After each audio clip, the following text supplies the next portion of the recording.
Hello everybody, welcome back to the channel. My name is Reapy Ron, and today we're going to be going over all of the SWAT weapons and ranking them in our tier list because I apparently did not do this when the Bastion came out, so I'm a little bit late, but we'll do them anyway because why not? So let's go over our starting equipment first, and we'll just go up through the tiers, talk about each of them. First up we have the MP7, which the MP7 is honestly a really good starting weapon. It's probably the best starting weapon besides maybe the cock and burn with ground fire, because then you can actually kill small Zeds very quickly. But aside from that, the MP7 is probably the best weapon in the first wave because you can just kill all the small and the few medium enemies that actually show up. It's incredibly accurate, it has very little recoil, and it has a really nice sight. It also scales reasonably okay with upgrades. It's not the best compared to other submachine guns, but it's not bad either. So I'd probably put this thing, I mean, in the first wave, it's definitely like S tier, but then it slowly drops as the waves go on because later rounds, it's not really that great. So I think I'd put this one into C tier, on the high end of C tier, but definitely like it starts out as like an S tier weapon and then kind of degrades as the waves go on just because the upgrades aren't worth it as much as putting them into other weapons. Then we've got the 9mm, which the 9mm is really good on SWAT because you have the level 10 perk, the close combat training, which allows you to do more damage with both your knife and your pistol. Now this makes the 9mm your hardest hitting weapon if you fully upgrade it, at least per shot. It will lose out in damage per second simply because your weapon shoots so fast. So that automatically makes it not bad, and I'd probably put this one into C tier because it is very useful for SWAT, and it makes it really good for the first few waves with SWAT because you have the MP7 and dual 9mm, which you start out with, as well as all of your armor. SWAT is probably the best starting class for any sort of round that you want to play, simply because you get the most bonuses from it when you first start. And having a real good sidearm as well as a really good primary weapon really helps with that. Your knife is going to go into D tier, even though it is still better than it would normally be. It's still the knife. You're still probably not going to use it unless you really want to hoard money early on, which is a good idea if you're playing like 10 rounds Hell on Earth. You can just use the knife for the first wave, then use like your submachine gun for the second wave and your pistols for the next wave, and then save up all that money so that you can buy something pretty good later on. You're probably not going to use it unless it's either your last option or you're going to use it in the very first wave just so that you can get ahead in money, and that's probably only going to be on a long wave game, because it feels like it'd probably be very unnecessary for a medium and a short wave game. Then we've got the Flashbangs, which the Flashbangs are fantastic. They're one of the best grenades in the game. You cannot injure yourself with them, which is really good. You can stun enemies very easy with this. If a Scrake or a Flesh Pound is not raging, you can stun them with just one Flashbang, and then you get a few seconds just to wail on them, or anybody else can. So it's great if you have like a sharpshooter that needs to hit something in the head, or just anybody to focus fire on a Scrake or a Flesh Pound. They are great, and I'd put them up into A tier. You can also use them against crowds pretty well because they'll either kill all the small Zeds or stun them. They do enough damage to kill small Zeds. Alright, then for our tier 2 weapons, we have the MP5.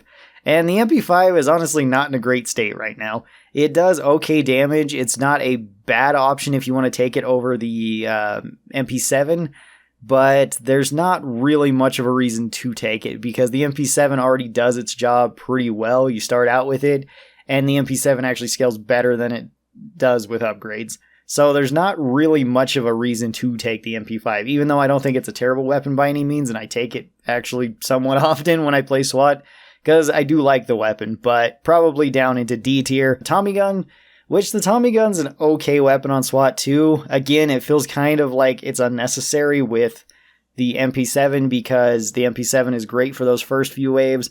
The Tommy gun does scale better than it in terms of damage per shot, but it lacks damage per second compared to the other submachine guns because it has a low rate of fire, and its iron sights aren't weight great. This weapon is honestly probably better on Commando than it is on SWAT because Commando at least gets a benefit from having a really terrible tier 1 weapon and then going to an okay tier 2 weapon, whereas SWAT starts out with an amazing tier 1 weapon, and then it almost feels like it's somewhat a downgrade to go to either the MP5 or the Tommy gun just for the few waves that you're going to have it, and then probably sell it for something else. So again, probably another D tier weapon. It's not one of my favorites to use on SWAT. If you want to throw upgrades into it, it gets pretty heavy, but it does hit pretty hard, so it's not terrible. Then our last tier 2 is the Medic SMG, which the Medic SMG is really good. It has a fast rate of fire. It does enough damage per shot, although it does do, I think, the lowest amount of damage, or one of the lowest amounts of damage out of any of your submachine guns. It doesn't scale that great with upgrades, at least in terms of damage, but it also affects the healing dart, so you can heal more often. It does only weigh 3, which makes it really easy to take with pretty much any of your other weapons without too much trouble. And there is a bonus that not a whole lot of people know about with SWAT, and that is if you're level 25 with SWAT and you have the Rapid Assault perk, then during Z time you have infinite ammo and you can spray out your guns as fast as you want. This also counts for the healing darts on the Medic SMG, which makes it a fantastic option for SWAT because you can be a really effective off-perk medic. I think I'm going to put this one into S tier just because of the amount of utility that it gives you, even though as a weapon it's probably pretty low. It's probably like C tier just because it does have low weight. I would say it's better than the MP5 and the Tommy gun, but because you can heal and because you can abuse the healing darts during Z time if you are max level. The MAC-10 is an okay submachine gun. I kind of like the MAC-10 overall, but it's just not way great. It does do fire damage.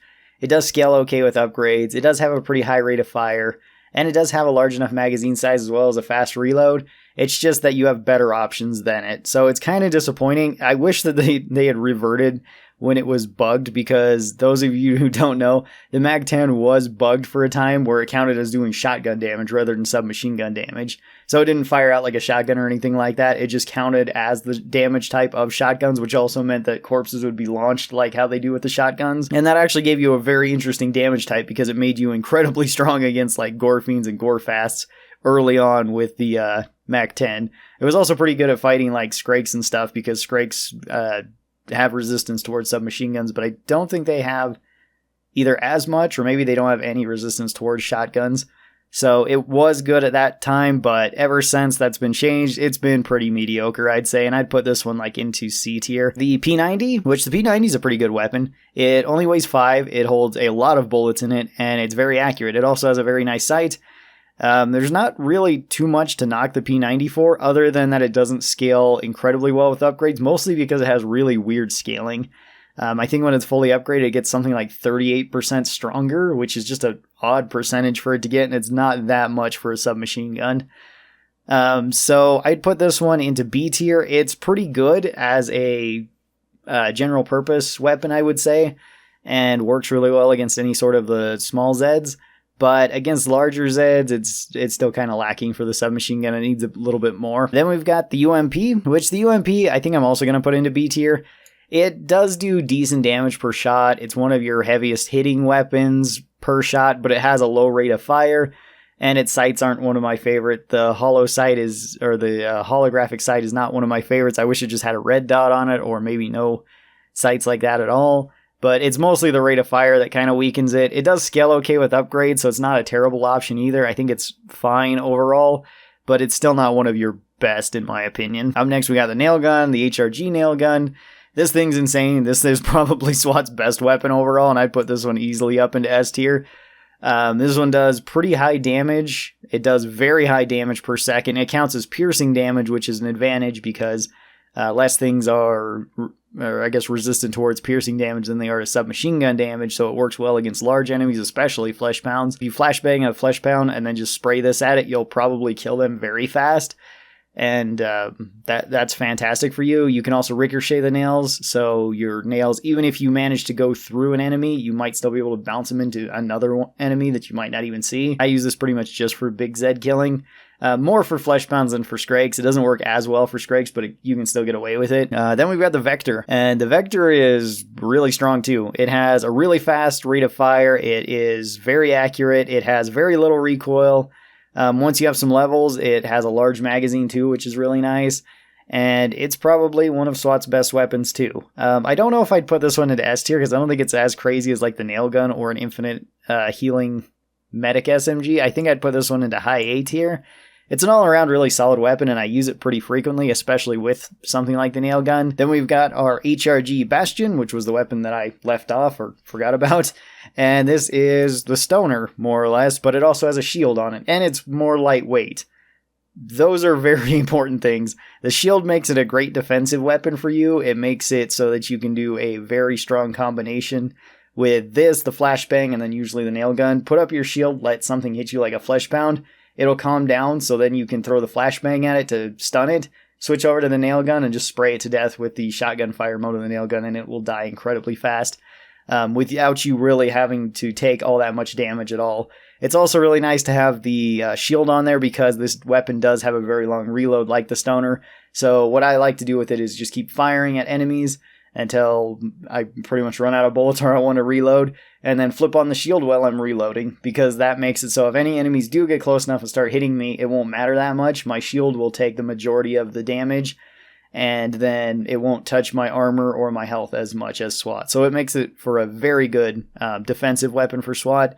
As well as at 7 weight, you can take whatever else you want with this, which is great. So I'd put this one also up into S tier. It's really good. And then our last weapon is the Glock 18 with the shield. And in this last patch, they actually did buff SWAT a little bit. They buffed the 9mm and the knife skill slightly, but I don't feel like I'd probably put them any higher than I would previously. They're good, but not insanely good. This one got indirectly buffed from another ability that increases SWAT's movement speed, which is really important because this weapon feels incredibly awkward if you're not running that skill. Even if you are running that skill, I still find this weapon incredibly awkward. It's not one of my favorites. I don't take it that often. I find that the Bastion is a better choice than this weapon simply because it fits my playstyle better. This is more effective at blocking simply because you can block more with better results. Because this shield can't break, the Bastion shield can break, and this will just get you more defense. This also has a really high rate of fire. It's fairly accurate. It does good enough damage and damage per second to kill most enemies. And with the shield up, you can actually tank through a lot of hits. It's pretty good for that. But it's so awkward for me because the way that you actually have to use this, if you want to use the shield, is you have to be ADSing, so you have to put the shield up, put your gun through it, and be looking down the sights whenever you're blocking, which means, at least for me, a lot of the time, I'm empty on my gun. And that means I have to reload at some point, so if I don't have allies that can push enemies off me quickly, that's a little bit awkward. I would probably still put this one up into A tier, though, as a weapon, because it is good now, and I can appreciate it for it being a pretty good tanking weapon, as well as aesthetically, it's amazing for SWAT. But for me personally, it's a really awkward weapon that I don't use all that much. So I think this is where I'd put all the weapons for SWAT right now. SWAT has some really good weapons and some pretty decent weapons. There's a lot of kind of redundant weapons or not really necessary weapons. And I don't really know how you would change that so much with SWAT unless you just wanted to buff up the numbers, which would be cool, but I doubt it's going to happen. Thank you guys so very much for watching this. I hope you guys enjoyed it. If you guys did, be sure that you get subscribed. That way you get notifications for more of these videos. Special thanks to the supporters of the channel. These are my members over here on YouTube and my patrons over on Patreon. If you would like to be a part of that and get early access to videos like this, be sure that you check that out. There will be links in the description of this video. If you would like to see more of my Killing Floor 2 tier list, be sure to click over here. Should be a list that will take you to all of them. And I'll talk to you guys next time. Bye!